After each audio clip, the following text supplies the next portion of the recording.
Welcome to Voyage Daily Tech, the most important news personalized for you every day, supported by Voyage.com.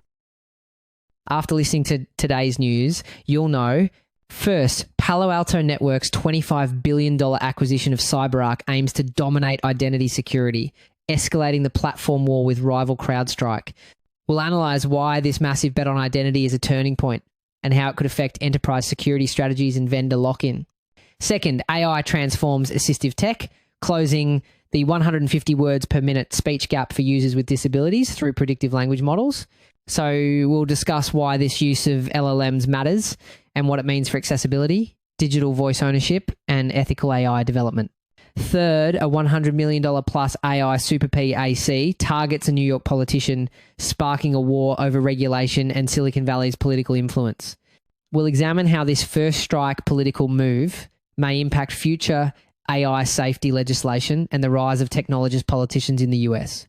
Fourth, Nvidia and Arm partner, integrating CPUs with a 1.8 terabytes per second NVLink, creating a new form of hardware lock-in after a failed acquisition. Today, we'll take a closer look at this strategic pivot and its implications for data center architecture and Nvidia's competitive dominance. Fifth, Intuit's $100 million annual deal wires ChatGPT into TurboTax, raising critical liability questions for AI-powered financial advice. In this episode, we'll break down this landmark enterprise deal and what it signals for AI platform economics and consumer liability. The most unexpected news in the cybersecurity world today has to be a massive $25 billion bet to dominate the market. Palo Alto Networks just announced its pending acquisition of identity specialist CyberArk. This isn't just a purchase, it's a strategic power play. The reason it's so significant is that the entire concept of a secure perimeter has changed. It used to be a firewall protecting an office, but with remote work and cloud computing, that wall is gone. The new perimeter is identity. Are you who you say you are? This is the critical question. According to the latest Verizon data breach report, stolen credentials were the primary way hackers broke in for 22% of all breaches. By buying CyberArk, Palo Alto is betting that controlling identity, both human and increasingly non-human AI agents, is the key to controlling the future of security. This is exactly the kind of identity impersonation we talked about before with the guardrail paradox, where attackers pose as legitimate security workers to trick AIs. The goal is to become the ultimate one-stop shop for security, a strategy the industry calls platformization. Now, for customers, this can be a huge win. You get one vendor, one bill, and ideally all your tools work together seamlessly. But there's a catch. The downside is something called vendor lock-in, where it becomes incredibly difficult and expensive to switch to a different provider. So the big question is, who benefits more, the customer or the vendor? It's a reminder of the dynamic we discussed, where AI labs publish their own threat reports, blurring the line between who rings the alarm and who sells the fix. But they are in a head-to-head battle with their rival CrowdStrike, which is having a blockbuster year. The company's stock is up more than 55% year to date. A Georgia Tech cybersecurity professor put it bluntly, stating that CrowdStrike has, quote, really won the ed market. That's endpoint security, the software protecting every laptop, server, and phone. He says that's where they are leading. So what's fueling this multi-billion-dollar arms race? The battlefield itself has been completely redrawn. As one expert explained, the old model of a single firewall has, quote, broken down. With the explosion of remote work and cloud computing, a company's attack surface area has expanded dramatically. And as we've noted, when attackers leverage public AI services, it muddies attribution, making it harder to prove who's pulling the strings. And at the center of this is a double-edged sword, artificial intelligence. It's making it easier for bad actors to launch sophisticated attacks while simultaneously boosting the very tools these companies sell to counter them. This creates a constant escalating demand. But remember, as we previously analyzed, today's AIs aren't all-powerful hackers. They still need human orchestration. That nuance matters. AI supercharges both sides, but it doesn't remove the human from the loop yet. Believe it or not, this dynamic is already playing out. On the offensive side, a mysterious AI-powered hacking tool called Villager, suspected to have Chinese origins, was downloaded nearly 10,000 times in just 2 months. It automates breaking into systems. We should add the same caution we raised before attribution is messy here. But on the defensive side, you have companies like CrowdStrike developing systems like Charlotte AI, which can analyze security alerts with over 98% accuracy. This is the AI arms race in real time. And as we've seen, the projected growth of the AI security market to over $60 billion explains why each new threat disclosure can read like both a warning and a product demo. This is no longer about selling a single tool. It's a fight for total control over enterprise security budgets through subscription platforms. Both Palo Alto and CrowdStrike are capitalizing on this paradigm shift. And when the companies sounding the alarm are also selling the cure, controlling the narrative becomes part of the business model. But this focus on revenue raises a critical question. Does this model incentivize solving new problems or just upselling more modules? Experts warn of shelfware, where companies buy expensive tools that are never fully used. One study found nearly 30% of security investments were underutilized, creating a dangerous false sense of security. It's a reminder to separate real risk reduction from marketing. In an age of escalating digital threats, they are selling the one thing that every single business cannot live without. So while Palo Alto and CrowdStrike are in an AI arms race for security, our next story shows a completely different side of artificial intelligence, one that's being hailed as a true force for good. A student just described his communication device with a line that will stop you in your tracks. It would be like someone ripping your voice box out of your body. This is my voice. That's how essential this technology is. User Aid Home says he feels naked without his device, but there's a massive problem. A speech and language therapist calls the current tech very difficult to use and often slow.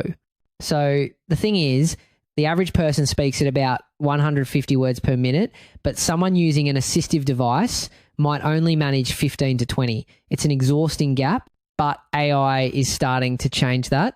And here's how new systems are using large language models, the same tech behind ChatGPT, to predict what a user wants to say. It's not just the next word. It's suggesting entire relevant phrases.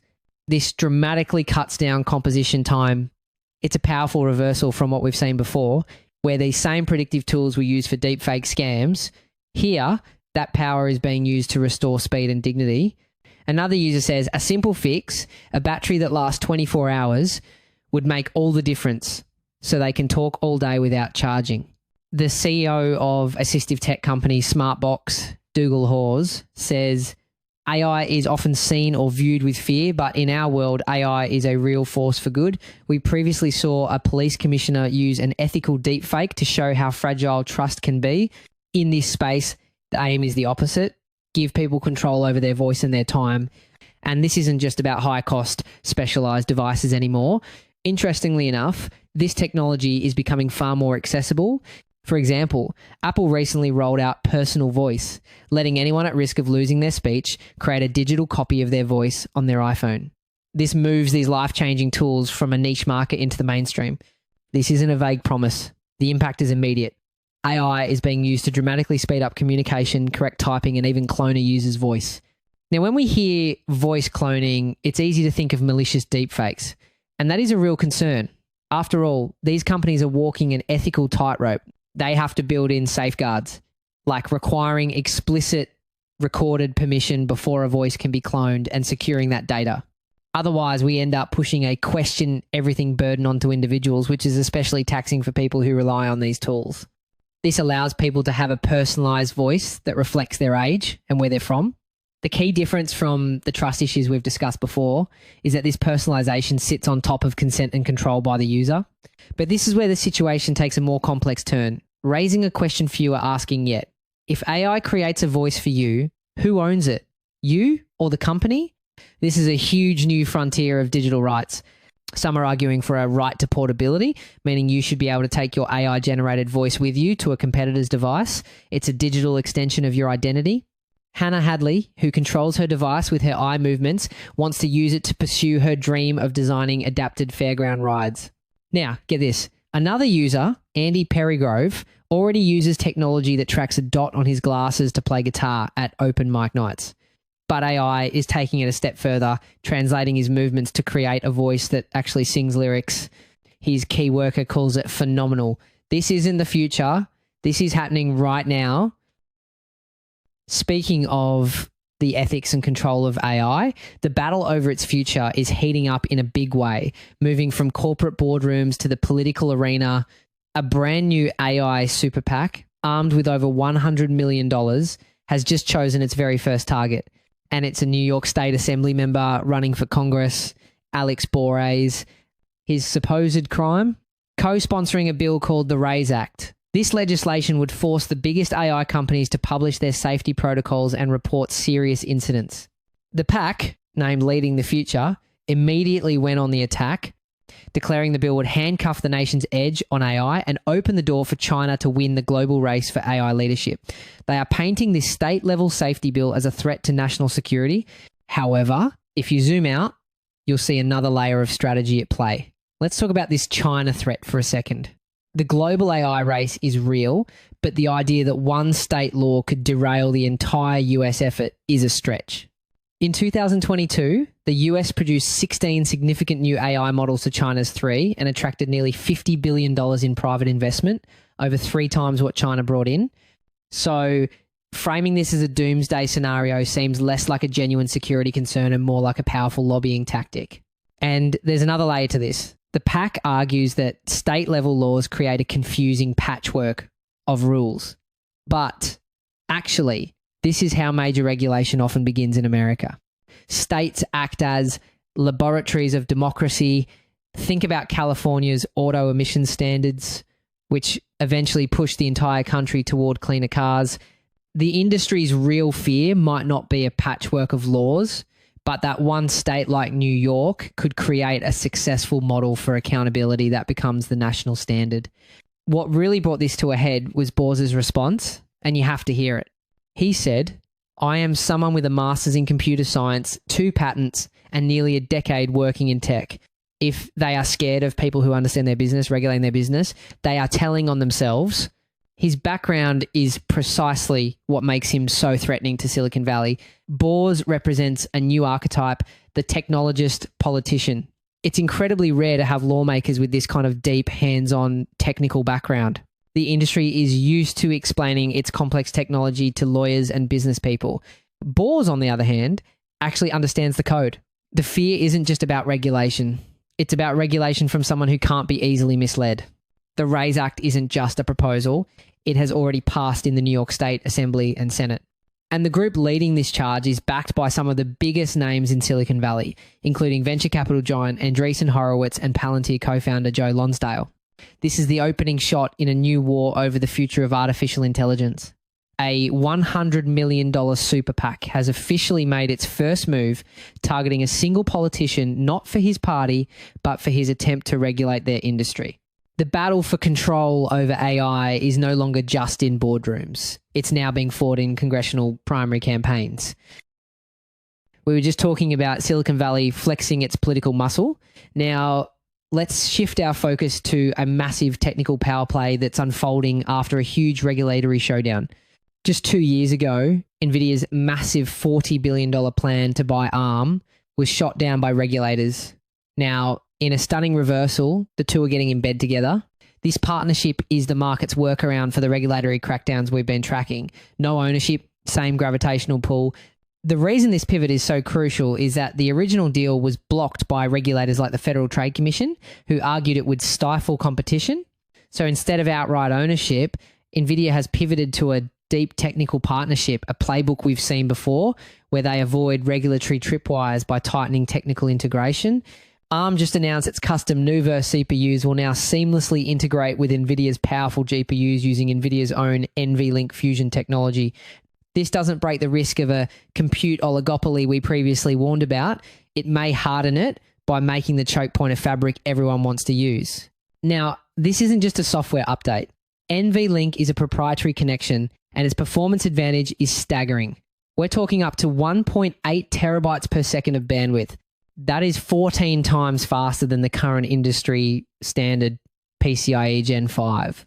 It's a massive edge, and it's exactly why, if you're building at hyperscale, you gravitate toward NVIDIA's highway, even if you don't buy their CPU.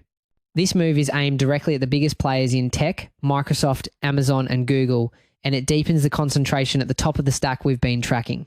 The situation presents a fascinating duality. These giants are all developing their own custom ARM-based CPUs like Google's Axion, Amazon's Graviton, and Microsoft's Cobalt to cut costs. Google, for instance, claims its new Axion chip delivers up to 50% better performance. But on the other hand, they still can't escape NVIDIA's orbit. Instead of fighting them, NVIDIA just made it incredibly easy for them to plug those custom chips directly into its world-beating GPUs. And here's where it gets interesting. The CPU has historically been the most important part of a server, but in the new world of generative AI, the entire system is built around the AI accelerator, where a single CPU can be paired with as many as 8 of NVIDIA's GPUs. By opening up its platform, NVIDIA is sending a clear message: build whatever CPU you want, because you'll still need our hardware. It also nudges upgrade cycles toward NVIDIA's cadence, squeezing those mega build spreadsheets we've flagged before. And this move isn't just about ARM. It comes after NVIDIA also enabled rival chipmaker Intel to integrate with its NVLink technology. It seems NVIDIA is partnering with nearly every major technology company, extending its center of gravity to the custom CPU crowd. So the strategy is becoming crystal clear. After its $40 billion acquisition failed, NVIDIA is now using partnerships to ensure that no matter who builds the brain, NVIDIA provides the muscle. By opening up its proprietary NVLink, NVIDIA is essentially creating a performance toll booth, achieving the goals of the original acquisition without the regulatory headaches. And while policymakers debate, the quiet reality is that technical lock-in is advancing underneath them.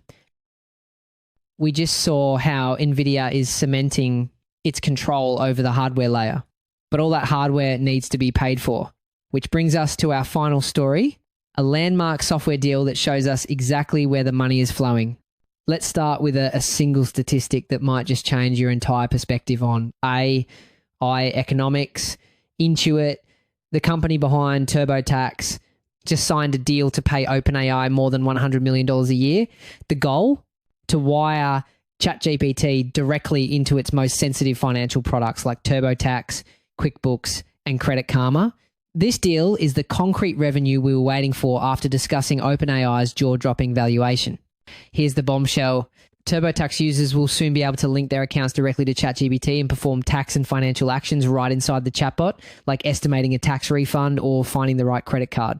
This immediately raises a huge personal question. If ChatGPT gives you the wrong tax advice, who is responsible? Believe it or not, the law hasn't caught up yet. As it stands, the IRS generally holds the taxpayer that's you responsible for any errors, even if you use software. A recent US tax court case confirmed this. So while Intuit and OpenAI are pushing technological boundaries, they're also pushing the limits of consumer protection. But what about your personal financial data? The companies claim to have a solution. According to the deal, a user's information will stay inside Intuit's own ecosystem, even when accessed through the ChatGPT interface. So how is that even possible? Well, think of it like a secure data handshake. The system likely uses token-based authentication and end-to-end encryption. This means ChatGPT can get answers about your data without ever seeing the raw files.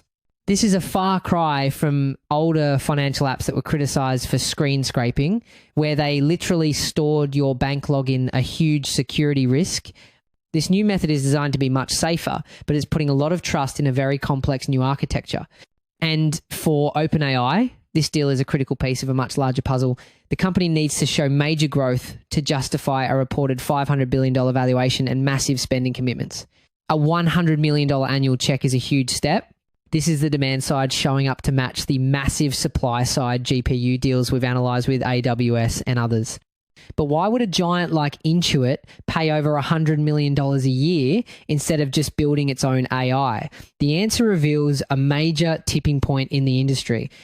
It's because the cost to build a state-of-the-art AI model from scratch is astronomical, up to $100 million just for training.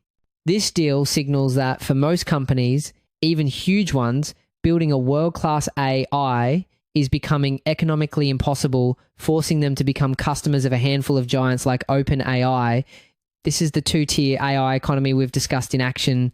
This isn't a one-off partnership. OpenAI has already struck similar deals with giants like PayPal, Shopify, and Walmart.